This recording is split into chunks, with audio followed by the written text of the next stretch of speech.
আজকে আমি অঙ্কের বা গণিতের দ্বিতীয় ক্লাসটি নিয়ে এলাম। আমরা কি পড়ছিলাম? লাভ ক্ষতি।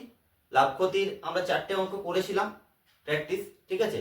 তাহলে 4টে অঙ্কের পর 5 নাম্বার অঙ্ক থেকে আজকে আমরা শুরু করব, ঠিক আছে? তাহলে শুরু করছি লাভ ক্ষতির অঙ্ক। দেখো প্রথম অঙ্কটা আজকে কি আছে। একটি দ্রব্যের মুদ্রিত মূল্য 7,500 টাকা, এটি 12% ছাড়ে কেনা হয়, ঠিক আছে? যদি দ্রব্যটি সারাতে 250 টাকা খরচ হয়, তবে 20% লাভ পেতে দ্রব্যটি কত টাকায় বিক্রয় করতে হবে? ভেরি ইম্পর্টেন্ট অঙ্ক। পরীক্ষাতে এরকম টাইপের অঙ্ক আসে, যে কোনো কম্পিটিটিভ এক্সামে এই টাইপের অঙ্ক কিন্তু এসে থাকে। তা দেখো, মুদ্রিত মূল্য মানে কি? মার্কেট প্রাইস, যেটা আমি বাজার মূল্য বলেছিলাম, কত আছে? 7,500 টাকা বাজার মূল্য। 12% কি দিয়েছে? ছাড়। তাহলে এখানে ডিসকাউন্ট পার্সেন্ট কত আছে? 12% ডিসকাউন্ট দিয়েছে। তাহলে এখান থেকে আমি সিপি কত সেটা আমি বের করতে পারবো, তাই তো? এখান থেকে সিপি আমার কত সেটা আমি বের করতে পারবো কিভাবে? দেখো, এটা আমার মুদ্রিত মূল্য বা মার্কেট প্রাইস ছিল 7,500 টাকা। তার থেকে কি বিয়োগ করব? 7,500 যে ছাড়টা দিয়েছে কত? 12%। তাহলে সিপি এখানে কত হচ্ছে? দেখো, এটা কাটাকুটি যদি করা হয় তাহলে 7,500 মাইনাস 900, তাহলে কত হচ্ছে? 6,600। তাহলে এটা সিপি বেরোলো। এরপর দেখো, দ্রব্যটি সারাতে 250 টাকা খরচ হয়, ঠিক আছে? তাহলে যে ব্যক্তির ক্রয় মূল্য 6,600 টাকা, তাকে তো সারাতে হয়ে যাবে 250 টাকা দিয়ে। তাহলে আমি যখন দ্রব্যটা বিক্রি করব তখন এটাকেও আমি সিপি হিসাবে ধরবো। তাহলে এখন নিউ সিপি কত হলো? 6,600, তার সঙ্গে 250 টাকা আমার যোগ করলাম, কত হলো? 6,850 টাকা। তাই নিউ সিপি কত হলো? 6,850 টাকা।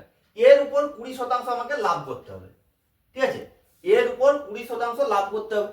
তাহলে এর উপর যদি 20% লাভ হয়, তাহলে দ্রব্যটি বিক্রয় মূল্য কি হবে? না, 20% লাভ। দেখো, এটা এটা এটা এটা কাটলাম। দেখো, 12 × 5 = 60, 6 12 × 96, 6 102, 7 × 10, 12 × 72, 10। তাহলে উত্তর কত হলো? 8,220 টাকা। দেখো অঙ্কটা ভালো করে দেখো, ইম্পর্টেন্ট অঙ্ক এটা, ঠিক আছে? পরীক্ষার হলে এইগুলো এত লিখবো না। 7,500 তে ডাইরেক্ট সিপি এখানে বের করে নেবো, দিয়ে 250 যোগ করে তাকে, মানে আমি যখন পরীক্ষার হলে এই অঙ্কটা করবো তখন কিভাবে করবো দেখো, শর্টকাটে এরকম লিখবো, 7,500 মাইনাস 7,500 ইন্টু 12 ডিভাইডেড বাই 100, ঠিক আছে? এখান থেকে আমি ডাইরেক্টলি 6,600 পাবো, তার সঙ্গে 250 আমি যোগ করে দেবো। সেটা কি পেলাম? 6,850 ইন্টু 120/100। এটা যখন আমি কাটাকুটি করবো তখন এখানে পাবো 8,220। এইটুকুর মধ্যে করবো, বুঝতে পারছো? জাস্ট এটা হচ্ছে এক্সামে আমি এইটুকু জায়গায় করবো। কতক্ষণ লাগছে? 30 সেকেন্ড, 40 সেকেন্ড, তার বেশি না, ঠিক আছে? অঙ্কটা বুঝতে পেরেছো? দেখে নাও ভালো করে, খাতাতে নোট ডাউন করো, খুব ইম্পর্টেন্ট অঙ্ক, ঠিক আছে? এরপর বোর্ডটা ক্লিয়ার করি, তারপর নেক্সট অঙ্কের দিকে আমরা এগিয়ে যাব। তাহলে এরপর আমরা দ্বিতীয় অঙ্কটা দেখি। আজকের ক্লাসের দ্বিতীয় অঙ্ক কি আছে? একজন দোকানদার একটি দ্রব্য 255 টাকায় বিক্রি করে 15% ক্ষতি হয়, ঠিক আছে? কত টাকায় দ্রব্যটি বিক্রয় করলে দোকানদারের 20% লাভ হবে, ঠিক আছে? তাহলে প্রশ্নে আমার কি দেওয়া আছে? এসপিটা দেওয়া আছে 255 টাকা, ঠিক আছে? এসপি আছে 255 টাকা। ক্ষতি কত হয়েছে? Loss percent 15। আমি এটা লিখতে পারি 15/100, মানে 3/20, 3/20, ঠিক আছে? এই ডাইরেক্ট 15% সমান 3/20 তোমাদেরকে লিখে দিতে হবে। এর 5 3 15 5 20 সব ডাইরেক্ট এটা মনে রাখতে হবে। 15% মানে 3/20। এখান থেকে দেখো এসপি তাহলে কি হবে? এটা যদি সিপি হয়, নিচেরটা ধরলাম কি বলেছিলাম? সিপি, এখানে কি হয়েছে, ক্ষতি হয়েছে। ক্ষতি হলে কি হয়, এসপিটা কম হয়, সিপি থেকে কি হয় 20 থেকে 3 বিয়োগ করলে কত হয়, তাহলে এসপি সমান হচ্ছে 17। ঠিক আছে, ক্লিয়ার, আগের দিন শিখিয়েছি। তাহলে এসপি 17, সিপি হচ্ছে 20। তাহলে এই 17টা কিসের সমান সমান বলেছি, 255। তাহলে সিপিটা এখান থেকে পেয়ে যাবো। তাহলে সিপি সমান কি হবে, 20 ইন্টু 255/17। ঠিক আছে, তাহলে এবার কাটাকুটি করি। 17 × 17, 17 5 85, 15 × 2 = 30। তাহলে কত হলো, সিপি কত হলো, সিপি হলো 300। এরপরে বলেছে এই সিপিটা যে কত টাকায় দ্রব্যটি বিক্রয় করলে 20% লাভ হবে। তাহলে আমি সিপি পেয়ে গেছি। এখন যে নিউ এসপি যেটা আমাকে পরীক্ষায় বার করতে বলেছে সেটা কত হবে, 20% লাভ। 300 ইন্টু 120/100, এটা দুটো শূন্য কেটে দিলাম, 12 × 3 = 36, 360 টাকা হয়েছে। বুঝতে পারা গেছে। এই অঙ্কটাই কোন চুটকিতে কিভাবে করবে দেখো, খুব সহজ ভাবে। আরেকটা প্রসেস বলে দিচ্ছি, একদম চুটকি দিয়ে হয়ে যাবে সঙ্গে সঙ্গে। দেখো এখানে কি বলেছে, 15% ক্ষতি। 15% ক্ষতি মানে কি, কত পার্সেন্ট থাকছে, 85%।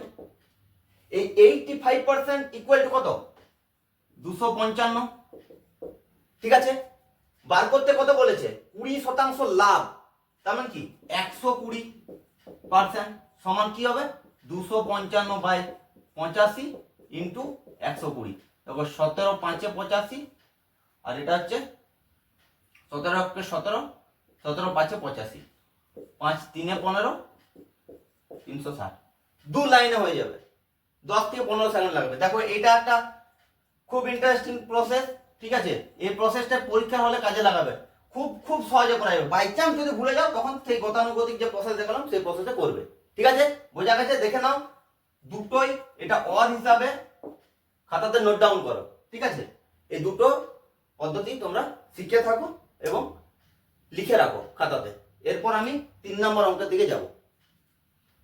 তাহলে আজকের ক্লাসের তৃতীয় অঙ্ক। দেখো এই অঙ্কটা বা এই টাইপের অঙ্ক পরীক্ষায়, যে কোনো পরীক্ষায়, প্রায় প্রত্যেক পরীক্ষায় এসে থাকে। ঠিক আছে, বহুবার বহু পরীক্ষায় এই টাইপের অঙ্ক পড়েছে। ঠিক আছে, অঙ্কটা ভালো করে দেখো, খুব সহজভাবে এই অঙ্কটা করা যায়। কিভাবে দেখো, একটি দ্রব্য 35% লাভে বিক্রয় করা হলো। যদি দ্রব্যটি 600 টাকা বেশি দামে বিক্রয় করা হতো তাহলে 40% লাভ হতো। দ্রব্যটির ক্রয় মূল্য নির্ণয় করো। তাহলে কি বার করতে বলেছে, ক্রয় মূল্য। দুটো ক্রাইটেরিয়া দিয়েছে, কি দিয়েছে, 35% যদি লাভে প্রথমে বিক্রয় করা হয়েছে, কিন্তু যদি 600 টাকায় বেশি দামে বিক্রয় করতো তাহলে কি হতো, 40% লাভ হতো। তাহলে দেখো যদি সিপিটা আমি ধরে নিই যে সিপিটা আমার 100, যদি সিপিটা 100 হয় আর কি, তাহলে SP1 কি বলেছে, 135 হবে। ঠিকভাবে SP2 যেটা, সেটা কত হচ্ছে, 40%, মানে 140।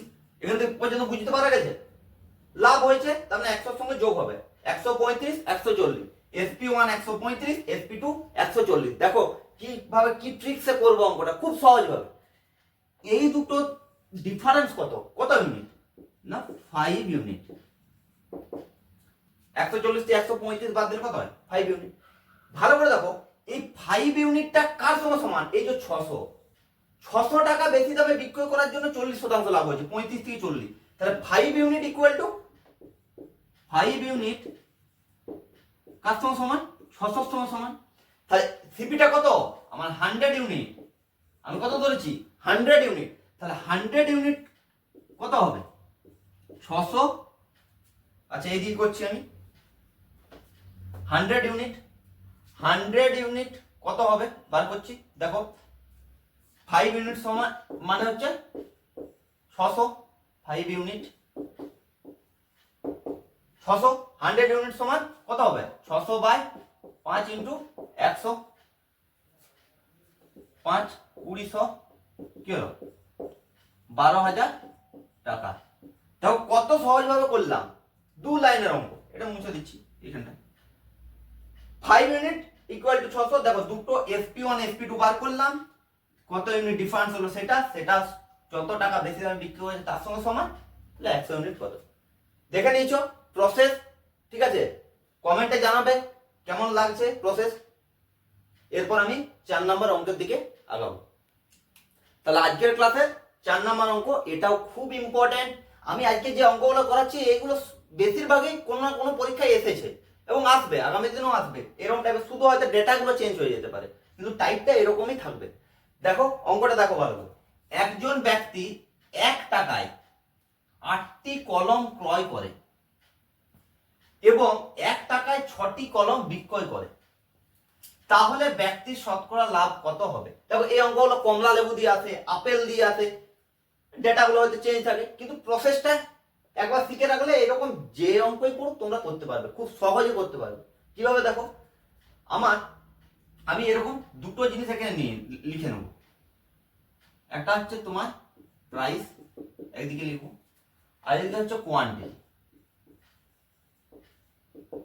ঠিক আছে, এই প্রাইসের মধ্যে একটা সিপি থাকবে, একটা এসপি থাকবে। দেখো সিপি যখন 1 টাকায় কতগুলো পাচ্ছে? 8টা কলম, কিন্তু এসপির ক্ষেত্রে 1 টাকায় কটা বিক্রি করছে? 6টা কলম। ভালো করে দেখো সবটা, 1 টাকায় 8টা কলম ক্রয় করে 1 টাকায় 6টা কলম বিক্রয় করছে। Price 1 quantity 8 6। এরপরে 8 আর 6 এর যে লসাগু সেটা বার করবো। 8 আর 6 এর লসাগু কি? 2 4 8, 2 3 6, 3 4 12, 12 2 24। তাহলে লসাগু কত পেয়েছি? 24। তাহলে এই 8 কে কত দিয়ে গুণ করলে 24 পাবো? না 3 দিয়ে গুণ করলে। আর 6 কে কত দিয়ে গুণ করলে 24 পাবো? না 4 দিয়ে গুণ করলে। তাহলে 8 কে 3 দিয়ে গুণ করেছি মানে এখানে 1 কে 3 দিয়ে গুণ করব, তাহলে 3 হলো। এখানে 6 কে 4 দিয়ে গুণ করেছি মানে 1 কে এখানে 4 দিয়ে গুণ করব মানে 4 হলো। তাহলে দেখো 24টা কলমের ক্রয় মূল্য 3 টাকা আর 24টা কলমের বিক্রয় মূল্য 4 টাকা। এই পরিমাণটাকে সবসময় সমান করতে হবে, এটা মাথায় রাখবে। ঠিক আছে, আমি ভেঙে ভেঙে ওই জন্য বোঝাচ্ছি, খুব সহজে তাড়াতাড়ি হয়ে যাবে পরীক্ষার হলে। তাহলে 24টি কলমের ক্রয় মূল্য 3 টাকা, 24টি কলমের বিক্রয় মূল্য হচ্ছে 4 টাকা। তাহলে এখান থেকে লাভ কত হয়েছে? 1 টাকা। ক টাকা 1 টাকা লাভ? সিপির উপর সবসময় হয়, আমি কি বলেছি, কস্ট প্রাইসের উপর লাভ লস যে কোনো কিছু। ঠিক আছে, কিসের উপর নির্ভর করে? সিপির উপর। শুধুমাত্র ডিসকাউন্টটা কিসের উপর নির্ভর করে? না মার্কেট প্রাইস বা বাজার মূল্য। দেখো তাহলে লাভ কি হবে? 1/3 ইন্টু 100 ইকুয়াল টু কত হবে? 33.33%। বা এটা তুমি যদি অপশনে পূর্ণ আকারে থাকে তাহলে সেটা লিখবে 33 পূর্ণ 1 এর 3%। বুঝতে পারা গেছে কত সহজ ভাবে দেখো অঙ্কটা করলাম। এইরকম টাইপের যে কোনো অঙ্ক এলে তুমি কি করবে? সবসময় এই যে কোয়ান্টিটি, এই কোয়ান্টিটিটাকে সমান করবে। কিভাবে? এই যে দেখালাম, এভাবে কোয়ান্টিটিটাকে সমান করবে, যেটা দিয়ে গুণ করবে সেটা প্রাইসের সঙ্গে গুণ করে দেবে। ক্লিয়ার? বুঝতে পারা গেছে? এরপর একটা হোমওয়ার্ক দিই বাড়িতে, ঠিক আছে, সেটা করবে, করে কমেন্টে জানাবে। ঠিক আছে, তাহলে হোমওয়ার্কটা লিখি। তাহলে 4টে অঙ্ক করালাম, আর এই অঙ্কটা যেটা বোর্ডে লিখেছি এটা তোমাদের হোমওয়ার্ক রইলো, করতে পারবে, কারণ হচ্ছে আমি এই টাইপের অঙ্ক করালাম। দেখো অঙ্কটা একবার আমি পড়ে দিই। একটি দ্রব্য 25% লাভে বিক্রয় করা হয়, যদি দ্রব্যটি 375 টাকা বেশি দামে বিক্রয় করা হতো তবে 50% লাভ হতো। দ্রব্যটির ক্রয় মূল্য কত? ভালো করে খাতাতে লিখে নাও। যদি ভিডিও চলাকালীন না লিখতে পারছো ভিডিওটা পজ করে লিখো।